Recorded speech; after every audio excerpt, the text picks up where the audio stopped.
Olá, eu sou Vanessa Simone Pereira, consultora do PGLO, e este é o PG Talks, seu podcast semanal sobre governança corporativa. Sou responsável pelo desenvolvimento de negócios internacionais na filial de Nova York e vou apresentar os próximos episódios em que voltaremos a falar sobre boas práticas de governança com a série Decodificando ESG, que está disponível no nosso canal do YouTube. No primeiro episódio da série, nós conversamos com Fábio Alperovitch, da Fama Investimentos, e Fernanda Camargo, da Right Capital Wealth Management, sobre o status do ESG no Brasil. Vamos revisitar esse tema e relembrar os melhores momentos do webinar ESG, modismo ou realidade. ESG tem muito a ver com essência, e quando a essência está ligada, enfim, quando você está adotando práticas, está ligado à sua essência, isso é perene, isso é permanente, né? Então, isso já vai respondendo um pouco da sua pergunta, se é moda ou não é moda, porque quando as pessoas adotam uma determinada prática para questões de marketing, são sempre muito frágeis. E isso não seria perene. Mas quando isso está na essência, eu acho que é muito difícil destruir. Por que eu acho que, então, ESG não é moda? Embora a gente esteja inundado de todos os tipos de washing possíveis e imagináveis, e nesse momento no Brasil a gente tem muito mais marqueteiros do que ESGers, vamos dizer assim, porque a gente está passando por algumas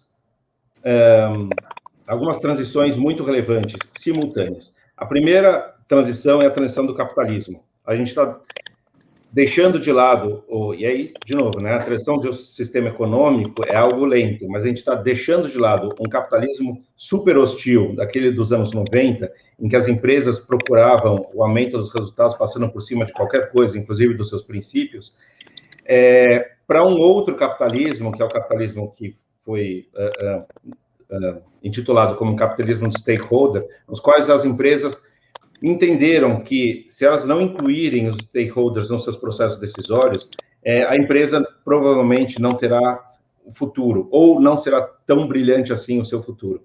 Então, é óbvio que você tem um sistema que prevalecia esse capitalismo mais hostil, e de repente você tem uma empresa que sai um pouco do script, depois outra, isso é um movimento, e a gente vê muito mais empresas mais humanizadas hoje em dia, e de muito sucesso. Isso acaba virando referência para outras, assim sucessivamente. Então, esse é um movimento, uma transição, não um movimento, uma transição muito relevante, que isso acaba, enfim, ao longo de gerações, acaba mudando a maneira das empresas se comportarem.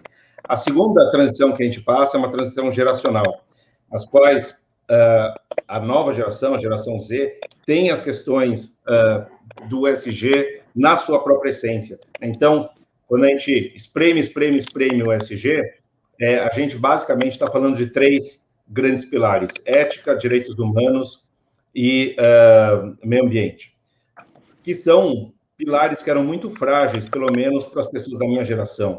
Então, na maneira de conduzir negócios, na maneira de consumir produtos, na maneira de se relacionar, etc. Nessa nova geração, esses são pilares que estão enraizados vamos dizer, no DNA das pessoas, podemos dizer assim, na alma.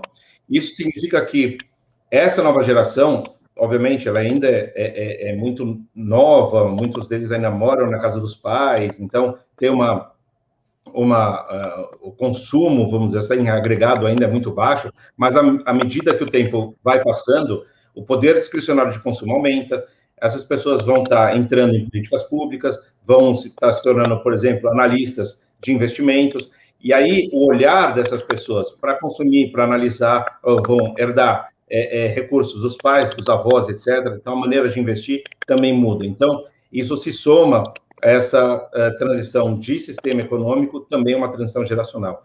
E tem um terceiro ponto que eu acho muito relevante, que é a questão da urgência, porque nós, latinos, mas não só, né, somos muito reativos e muito pouco preventivos. Então, vou dar um exemplo, mas depois eu extrapolo para outros.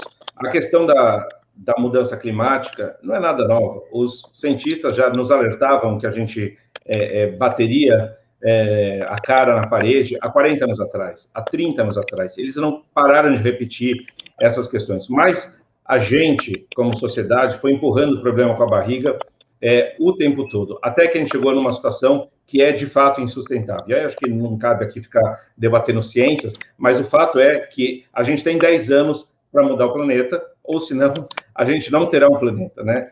Então, a gente chegou num momento de urgência.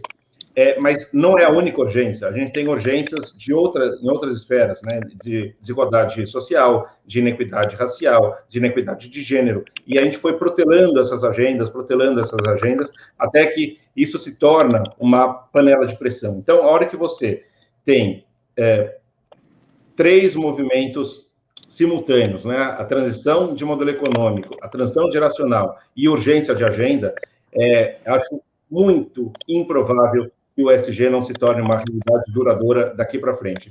Então, aquilo tudo que a gente está presenciando agora, é claro que todos os processos e mudanças meio caóticas no começo, hoje em dia, eu diria que 95% a 99% é marketing e não essência, mas eu acho que o caminho para médio e longo prazo é muito positivo, porque é impossível ser diferente. Então, o ESG tende a virar mainstream e o nicho, a gente deixa de ser nicho e passa empurrar os poluidores, pecadores, homofóbicos, racistas para outro nicho. A gente vive num mundo hoje que ainda, né, a gente está em transição, como falou o Fábio. Então, você ainda tem quase todo mundo de investimento, né, tem que dar retorno primeiro. Então, as pessoas têm muita dificuldade em abrir mão de coisas que estão dando muito retorno, apesar daquilo ainda estar tendo um impacto muito negativo. E aí vem um monte de desculpas e outras coisas, né? E do outro lado, né, acho que esse mundo em transição, a gente enxerga muito isso, né? Que é o portfólio do futuro, né? Você vê que já tem empresas que entenderam que toda essa pegada vai ser precificada. Então, ao produzir o seu bem, aí o Fábio fala em essência, né? Elas vão ter que mudar a maneira que produz o bem. Aquelas que entenderam que estão mudando, você pode ter certeza que elas vão perdurar e vão se valorizar, né? Por várias razões, porque elas vão reter mais gente, porque a nova geração vai consumir mais delas. Tem várias razões do porquê, mas faz parte da essência mesmo, como o Fábio diz.